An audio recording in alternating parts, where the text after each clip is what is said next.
오늘 말씀은 창세기 8장 6절에서 14절의 말씀입니다. 창세기 8장 6절에서 14절의 말씀 한 목소리로 합독하시겠습니다.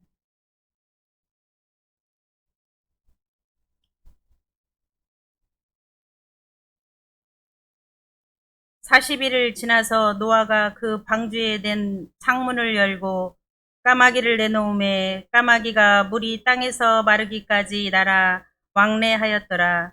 그가 또 비둘기를 내놓아 지면에서 물이 줄어들었는지를 알고자 하매 온 지면에 물이 있으므로 비둘기가 발 붙일 곳을 찾지 못하고 방주로 돌아와 그에게로 오는지라. 그가 손을 내밀어 방주 안 자기에게로 받아들이고 또 7일을 기다려 다시 비둘기를 방주에서 내놓음에 저녁 때 비둘기가 그에게로 돌아왔는데 그 입에 감람나무 새 잎사귀가 있는지라. 이에 노아가 땅에 물이 줄어든 줄을 알았으며 또 7일을 기다려 비둘기를 내놓음에 다시는 그에게로 돌아오지 아니하였더라. 601년 첫째 달 곧 그 달 초 하룻날에 땅 위에서 물이 거친지라. 노아가 방주 뚜껑을 제치고 본즉 지면에서 물이 거쳤더니 둘째 달 20일의 날에 땅이 말랐더라. 아멘. 기도하시겠습니다. 주님 감사합니다. 오늘 여기 예배자로 있게 하심을 참으로 감사드립니다. 우리들의 일상 속 모든 삶이 주님의 것임을 고백합니다. 이 시간 연약한 자를 단위에 세우셨사오니 주님이 지켜주시고 온전하고 거룩한 예배로 축복하여 주시옵소서. 예수님의 이름으로 기도합니다. 아멘. 인사 나누실까요? 지난 3일 동안도 평안하셨나요? 이렇게 인사말이 바뀌었습니다. 지난 3일 동안도 평안하셨나요? 아멘. 평안하셨습니다. 한 번 더 할까요? 오직 주님밖에 없습니다. 오직 주님밖에 없습니다. 아멘.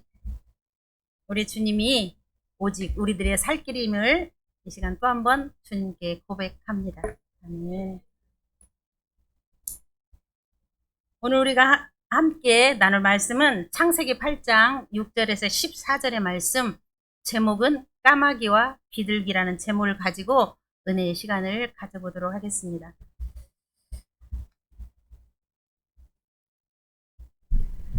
창세기에서는 하나님의 특별 계신 성경의 막을 여는 시작과 기원의 책으로서 우주 만물에 대해서, 또 인간에 대해서, 또 죄에 대해서, 종족에 대해서, 언약 등에 대해서 각종 기원이 나타나고 있습니다.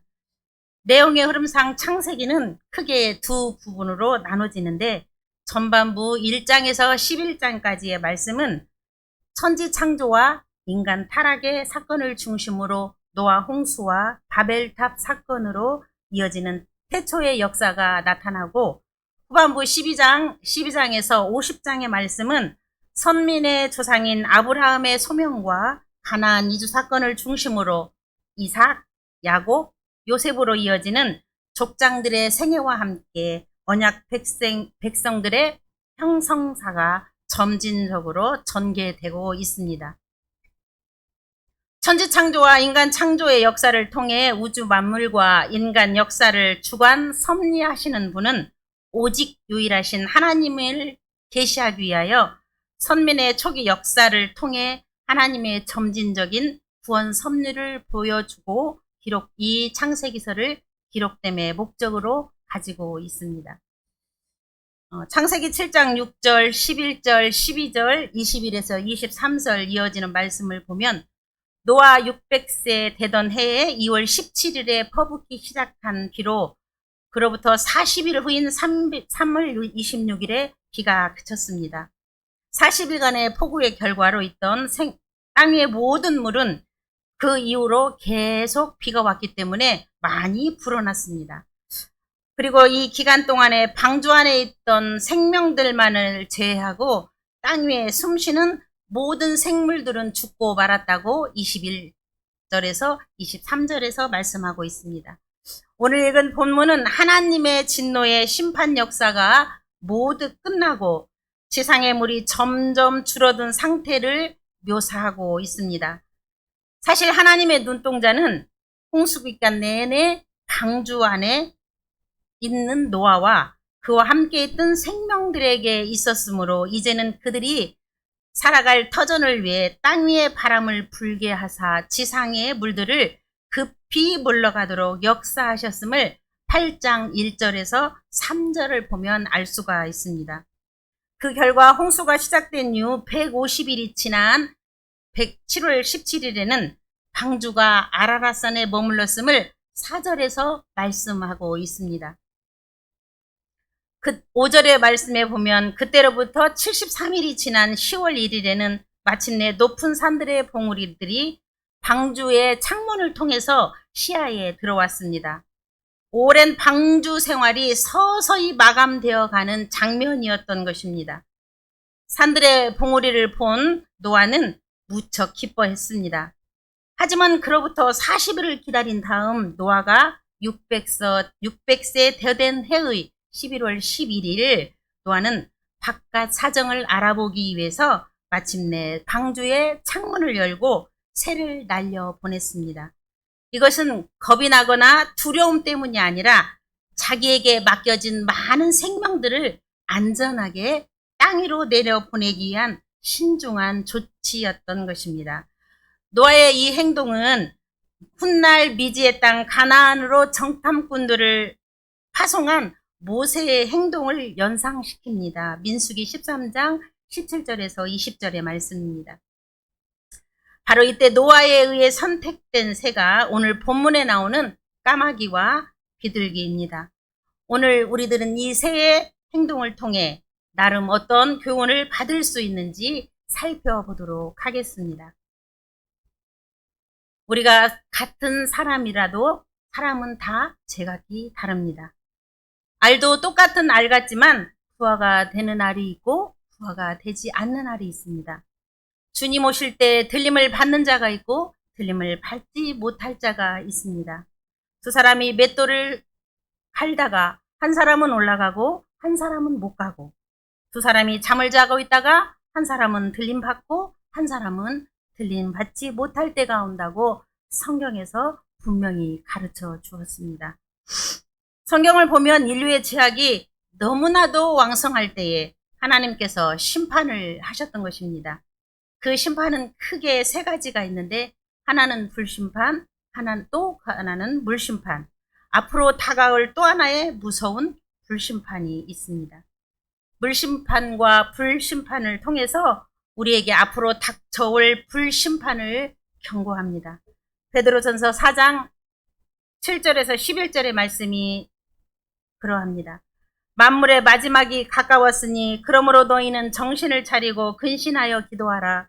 무엇보다도 열심으로 서로 사랑할지니 사랑은 허다한 죄를 덮느니라.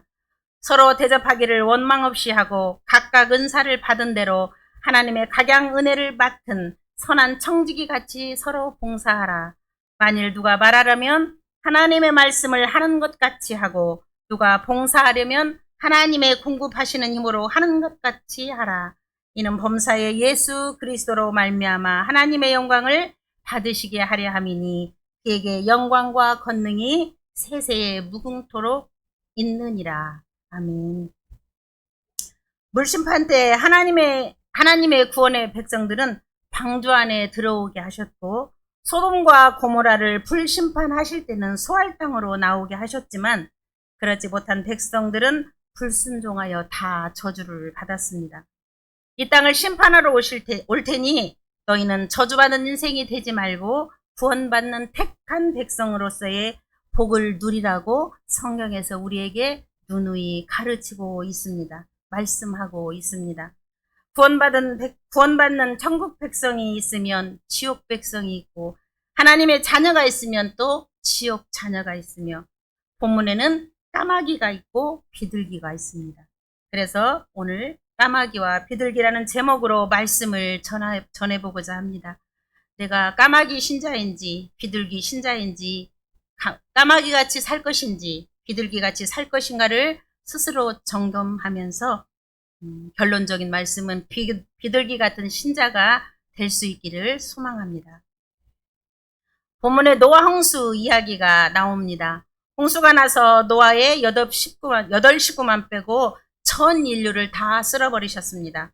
홍수가 그친 후에 바깥 세상을 알아보기 위해서 방주문을 열고 나가기 전에 노아는 까마귀와 비둘기를 내보내는 장면이 오늘 읽은 본문의 말씀입니다. 홍수가 시작된 지 150일이 지난 후에 방주가 아라랏산에 머물렀습니다. 그물이 점점 감아여져서 약 석 달 후 10월 1일에는 산들의 봉우리가 드러나기 시작했습니다. 그로부터 40일이 지난 어느 날 노아는 방주의 창을 열고 물이 줄어든 여부를 알아보기 위해서 까마귀를 내어 보냈습니다. 막중한 사명을 가지고 까마귀가 날아갔는데 이 까마귀가 오지 않았습니다. 소식을 전해줘야 하는데 전해주지 않고 정말 세상말로 함흥차사가 된 것입니다. 노아는 다시 비둘기를 보내었습니다. 비둘기는 얼마 있지 않아 다시 돌아왔습니다. 비둘기가 다시 돌아왔다는 것은 아직은 방주 속에서 나와서는 안 된다는 것을 가르쳐주고 있는 것입니다. 노아는 7일 후에 다시 비둘기를 내보냅니다. 날아간 비둘기는 하루 종일 돌아오지 않다가 해가 저물 때에 되돌아왔습니다. 그래서 물이 조금 말랐음을 알 수 있었고 돌아온 비둘기 입에는 새로 돋아난 감람나무 잎사귀가 물려 있었습니다. 또다시 7일 후에 비둘기를 또 내어 보냈습니다. 날아간 비둘기는 그때는 영영 다시 돌아오지 않았다고 기록되어 있습니다. 왜냐하면 다시 돌아올 필요가 없어 노아가 비둘기를 따라서 바깥 세상으로 나오면 되는 때가 된 것입니다. 우리는 말 못하는 두 짐승의 모습에서 인간의 두 가지의 모습을 발견하게 됩니다. 똑같은 상황을 놓고도 성질을 내거나 얼굴이 울그락불그락 그런 사람이 있는가 하면 나에게 부족한 게 뭔가 있겠지, 나를 깨우치는 무슨 교훈이 있겠지 하면서 넘기는 사람도 있습니다.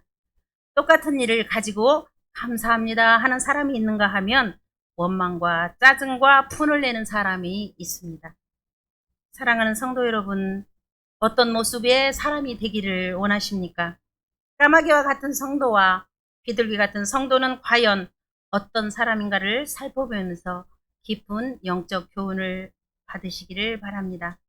먼저 까마귀와 같은 성도, 까마귀와 같은 사람은 어떤 사람일까요? 첫째, 까마귀와 같은 사람은 은혜를 알지 못하는 사람입니다. 까마귀는 방주에서 날아가는 즉시 돌아오지 않았습니다. 썩은 나무 토막이며 죽은 시체 위에 앉아서 자기 생활에 빠져버렸던 것입니다. 방주 속에서 목마르게 자신을 기다리고 있는 노아 가족들과 자기 동료들을 전혀 생각하지 않았습니다. 이제는 됐다. 이제는 살았다. 해방이다. 자유다. 남들이 어떻게 되든 간에 죽든 말든 나가 상관할 바 아니고 자기 실속만 챙기는 그런 자였습니다. 자기가 지금까지 누구 때문에 살았고 누구 때문에 죽음을 면했는지 그 은혜를 까마귀는 기억하지 못하고 있었습니다.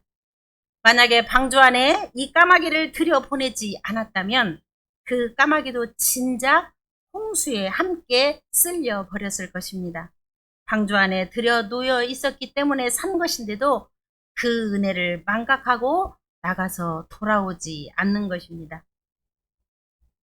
일방적으로 까마귀는 건망증을 상징합니다. 로마 사람들은 까마귀를 건망증의 상징으로 취급하고 한국 사람들도 모이게만 하면 건망증 많은 사람을 까마귀 고기를 삶아 먹었냐 이렇게 하시죠. 예. 까마귀는 방주에서 나가는 즉시 방주 그 자체를 잊어버렸습니다. 대부분의 성경학자들이 이 부분을 이렇게 표현합니다. 하나님의 은혜를 배신하고 세상으로 나가는 교인들의 그림자와 같다라고 말입니다. 이 이야기는 노아 홍수 시대만의 것은 아닙니다. 오늘 많은 성도들이 하나님의 은혜를 잊어버리고 세상을 향하여 나가고 있습니다. 어렵고 답답할 때, 괴롭고 병들 때에는 아이고 하나님 한 번만 살려주십시오. 한 번만 살려주시면 이 몸을 다 바쳐서 주를 섬기고 주님만 바라보고 나가겠나이다. 주일 성수 잘 하겠습니다. 약속을 다 그렇게 합니다. 그러나 자기 목적이 달성된 후에는 이제 볼일 다 봤다는 식으로 하나님 곁을 떠나고 세상으로 헐헐 날아가 버리는 사람들이 이 땅에 많은 것을 우리는 익히 알고 있습니다. 이제는 하나님 없이도 살 수 있다고, 이제는 세상이 많이 달라졌으니까 하면서 하나님의 은혜를 배신하고 세상으로 향하는 사람들이 많은 것을 우리는 많이 목격하며 살았습니다. 누가복음 17장 11절에서 14절의 말씀을 보면 10명의 문둥병자가 나옵니다. 그들은 문둥병에 걸렸기 때문에 집안 식구들이나 동네 사람들에게서 쫓겨났습니다. 다윗의 자손 예수여 우리를 불쌍히 여겨 주세요 하며 주님 앞에 살려달라고 아우성을 칩니다. 주님께서 그들을 불쌍히 여기시고 고쳐주십니다. 너희들의 몸을 제사장 앞에 가서 보이라. 그들이 가다가 깨끗함을 받은지라. 아멘. 제사장 앞에 보인다는 것은 무엇을 의미하겠습니까? 그들이 문둥병을 고침 받았다고 해도 그냥 동네 안으로 들어갈 수가 없습니다. 제사장 앞에 가서 보이고 제사장이 사인을 할 때 비로소 자유인이 될 수 있고 비로소 가족 품으로 동네 안으로 들어갈 수가 있는 것입니다. 너희들의 몸을 제사장 앞에 가서 보이라는 말은 내 몸을 다 고쳤다. 믿음으로 가라는 뜻입니다. 믿음으로 갔습니다. 다 고침 받았습니다. 누가복음 17장 16절에서 19절. 그런데 이상한 것은 남들한테 질팔피고 따돌림 당하고 멸시와 천대를 받는 사마리아 사람만 예수님 앞에 와서 살해했다는 것입니다. 나머지 9명은 뿔뿔이 흩어지고 말았습니다. 예수님은 이들을 향해서 안타까운 마음으로 9명은 다 어디 갔느냐고 찾으셨습니다. 성도 여러분, 진정한 회개가 무엇이겠습니까? 떠났던 하나님께로 돌아오는 것입니다. 은혜의 현장으로 돌아오는 것이고 말씀의 현장으로 돌아오는 것입니다. 그것이 은혜에 대한 우리의 보답입니다. 떠나가는 것은 죽음을 상징합니다. 떠나는 것은 아버지를 떠난 탕자와 같습니다. 아버지를 떠났을 때 탕자는 거지가 되었습니다. 심판의 때가 이르기 전에, 구원의 문이 닫히기 전에 방주에 머무는 신앙의 삶, 회개의 삶, 우리 주님이 우리에게 원하고 계십니다. 떠나간 까마귀가 어떻게 되었는지 우리는 잘 알 수 없지만 아마도 상상해 보면 죽은 시체를 먹고 썩은 음식을 먹고 나무 조각을 쪼아 먹다가 죽지 않았겠나 생각해 봅니다. 우리는 까마귀처럼 건망증이 심한 사람은 아닌지요. 하나님의 은혜를 잊어버리는 까마귀와 같은 성도는 아닌지요. 비둘기에게나 까마귀에게나 방주는 영원히 잊을 수 없는 평생 고마움을 느껴야 할 은혜의 보금자리였습니다. 어찌 그 은혜를 잊어버릴 수 있습니까? 돈 벌고 권세 가지고 그러다 보면 바쁘다는 핑계로 주님 품 안에 오는 것을 게을리합니다. 멀리 떠납니다. 주님과 가까이 하지 않으려 합니다. 예배 시간에 또한 소홀하게 됩니다. 하나님과 멀어지다 보면 믿음이 떨어지고 시험 들고 낙심하고 좌절하며 하나님 곁을 떠나는 어리석은 자로 낙오될 뿐입니다. 둘째, 까마귀와 같은 사람은 더러운 것을 좋아하는 자입니다. 방주에서 까마귀가 나갈 때는 땅의 물이 완전히 마르기 이전이었기 때문에 온 천지가 지저분하고 습기가 많이 차 있었습니다. 그리고 여기저기 널려 있는 것은 썩은 시체며 썩은 나무 토막, 썩은 식물들, 썩은 동물들, 진흙탕 투성이었을 텐데 까마귀는 그것이 좋았습니다. 아마 까마귀는 방주 안의 생활이 어쩌면 답답했을 수도 있습니다. 사랑하는 성도 여러분, 구원의 방주 교회 안에 들어오는 것이 어찌 보면 답답하고 속박받는 것 같고 귀찮고 짜증스러운 일도 있을 것입니다. 세상에 나가서 즐기고 싶은 마음이 많이 들 때도 있습니다. 까마귀는 본성이 깨끗하고 밝은 곳보다는 암울하고 냄새나는 것을 더 좋아했습니다. 그래서 성경을 보면 까마귀를 부정한 새로 취급했습니다.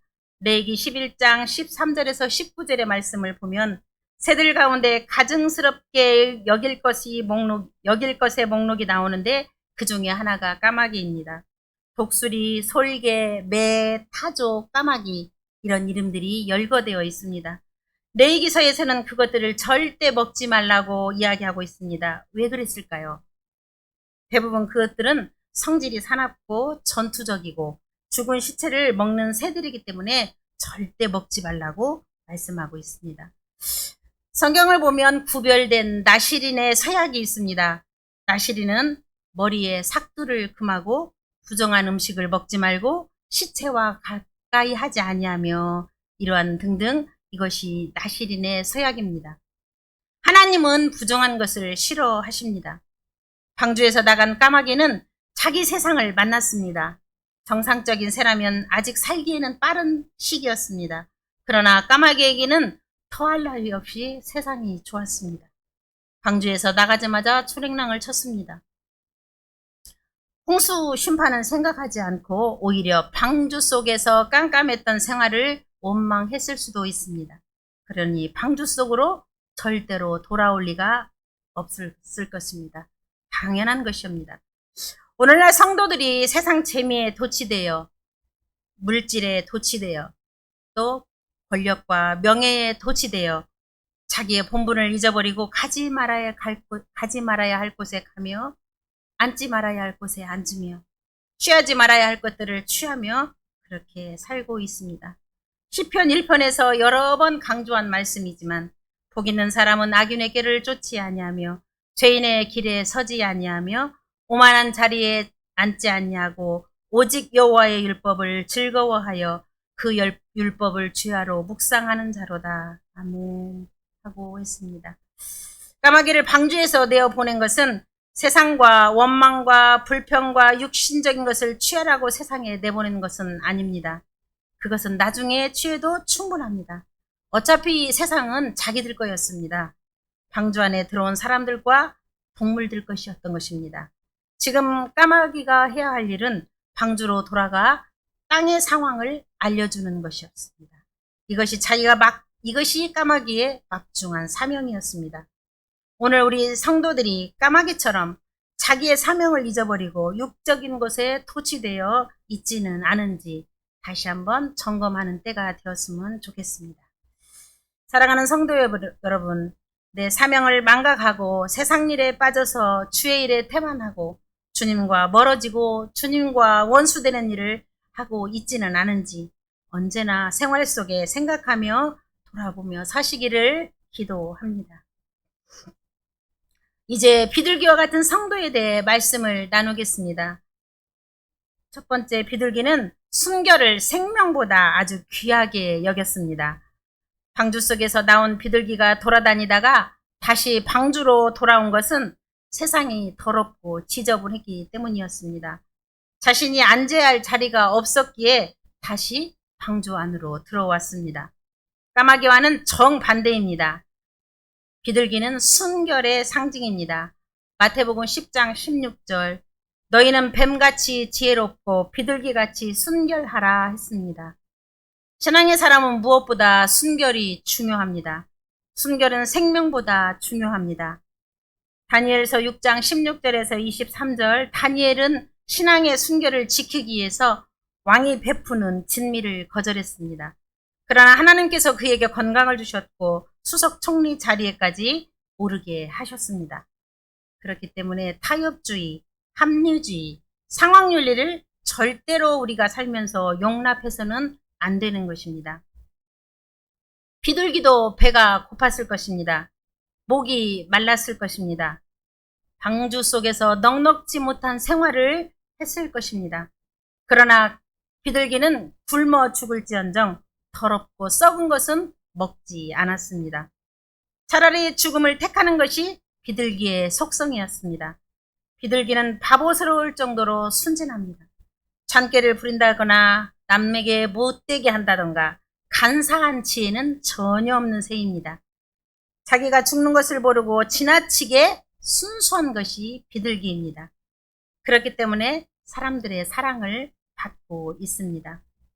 오늘날 이 세상이 홍수 후 썩어서 냄새나는 것처럼 더럽고 추악합니다.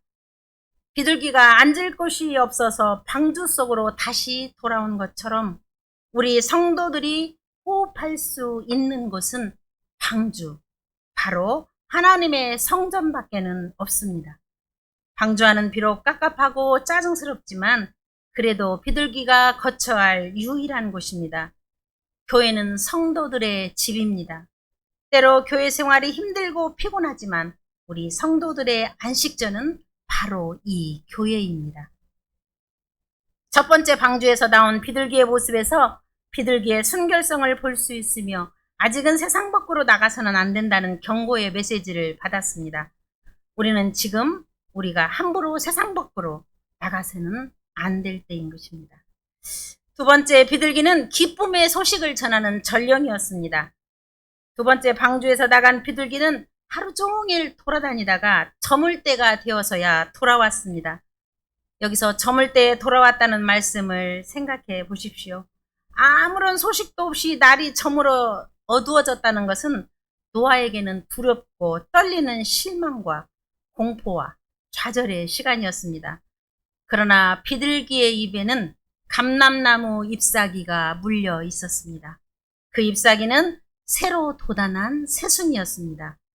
감람나무는 높은 곳에서 자라는 나무가 아니라 지극히 낮은 곳에서 자라는 나무인데 새순까지 돋아났다고 하는 것은 이미 땅이 말랐다는 것을 알려주는 기쁜 소식이고 좋은 소식이었던 것입니다.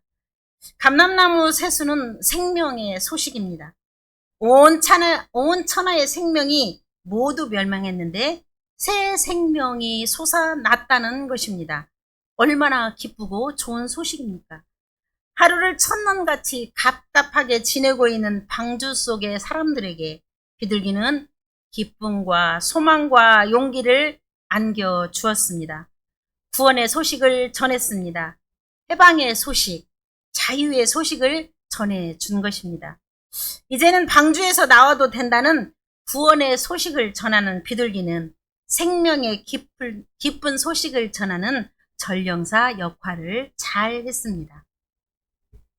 사랑하는 성도 여러분, 우리는 분명히 비둘기와 같이 많은 사람들에게 희망과 용기와 기쁨의 전령 역할을 감당할 수 있기를 바랍니다. 비둘기는 그 나무 잎사귀를 찾기 위해 하루 종일 돌아다녀야 했습니다. 좋은 소식을 가져가기 위해서 하루 종일 찾았습니다. 그래서 늦었던 것입니다. 저물 때가 되어 겨우 방주까지 돌아올 수 있었습니다.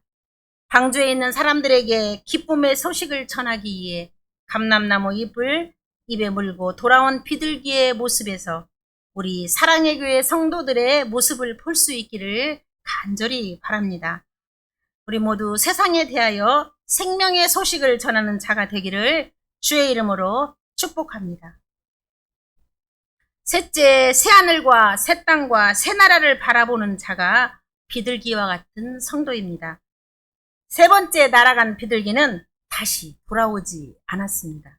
왜냐하면 다시 돌아올 필요가 없었습니다. 온 세상이 새로워졌고 깨끗해졌기 때문입니다. 오히려 이제 노아 가족이 밖으로 나와야 할 시간이 되었습니다. 비둘기의 사명은 이제 끝이 났습니다. 비둘기는 평화를 상징하는 새입니다. 홍수 심판 후에 신천신지 새로운 세계를 더욱 평화롭고 행복한 세계를 만들기 위해서 멀리 날아갔습니다. 똑같은 신천신지의 세계였지만 비둘기와 까마귀와 맞이하는 태도는 전혀 달랐습니다. 비둘기에게는 새하늘과 새 땅의 모습이었지만 까마귀에는 전혀 달라진 것이 없었습니다. 까마귀 눈에는 썩은 시체밖에 보이지 않았습니다. 까마귀도 돌아오지 않았고 비둘기도 다시 돌아오지 않았지만 그 차이는 엄청났습니다. 비둘기는 자기의 사명이 끝났기 때문에 돌아오지 않았던 것이고 까마귀는 자기 욕심에 빠져서 돌아오지 않았던 것입니다. 하나는 은혜에 대한 배신이요, 하나는 그 은혜를 전하기 위해 떠나갔던 것입니다. 하나님이 주신 세계를 더 평화롭고 행복한 세계로 만들기 위해서 비둘기는 훨훨 날아갔습니다. 말씀을 정리하겠습니다. 까마귀는 그 특성상 체질이 강한 새였기 때문에 당시의 특수한 상황에서 매우 적합한 새였습니다. 따라서 노아는 제일 먼저 까마귀를 통해 바깥 세상을 알아보기로 원했던 것입니다.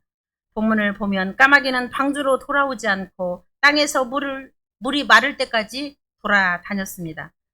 까마귀는 제 속성을 따라 제 멋대로 행동했고 바깥 사정을 알기 원한 노아에게는 어떤 아무런 유익을 주지 못했습니다. 여기서 우리는 교회를 떠나 제 멋대로 살아가는 타락한 신자의 모습을 연상할 수 있습니다. 분명히 하나님께서는 그에게 구원의 은혜를 베푸셨건만 그 은혜에 부응하는 삶을 살지 못하고 세상을 따라 세상 속에서 제멋대로 살아가는 바로 까마귀 같은 자들입니다. 노아는 애타게 기다리고 있는데 까마귀는 냄새나는 이곳저곳을 계속 돌아다니면서 돌아올 줄 모르듯 간절히 부르는 목자의 음성을 마다하고 세상의 타락과 부포 속에 파묻혀 살아가는 까마귀와 같은 성도의 모습입니다. 까마귀가 돌아오지 않자 비둘기를 내어 보냅니다.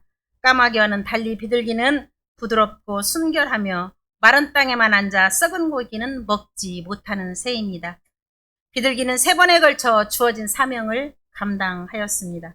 처음에 재빨리 돌아와 아직 물이 마르지 않았다는 것을 알려주었고 7일 후 2번째 저시대 식물인 감람나무 새 잎사귀를 입에 불고 돌아옴으로써 이제 물이 거의 말랐고 식물이 움트기 시작했다는 반가운 소식을 알려주었고 마지막 3번째는 돌아오지 않으므로 이제는 지면이 말랐다는 최종 소식을 비둘기는 알려주었습니다. 노아는 이 비둘기를 통해서 바깥 세상의 사정을 알 수 있었습니다. 비둘기는 노아에게 유익한 존재요, 방주 전체 생물들에게 필요한 존재였습니다. 여기서 비둘기는 하나님의 구원의 은혜를 알고 그 은혜에 부응하여 주어진 사명을 잘 감당하며 살아가는 신실한 신자의 모습을 연상시킵니다. 그렇습니다. 교회는 단지 성도들을 교회 안에 가두어 두지 않습니다. 교회 밖 세상으로 다시 내어 보냅니다. 전도의 사명과 빛의 사명과 소금의 사명을 주어 세상으로 내어 보냅니다. 비둘기 같은 신자는 자신을 새 속에 물들이지 아니하며 맡은 바 사명을 잘 감당합니다. 그리하여 하나님께 영광을 돌리며 주님을 기쁘시게 하며 교회 공동체에 유익을 끼칩니다. 바로 이런 신자가 비둘기입니다. 성도 여러분, 과연 우리들의 모습은 어떠합니까? 모쪼록 하나님께 구원받은 그 은혜를 잊지 않으시기를 바랍니다.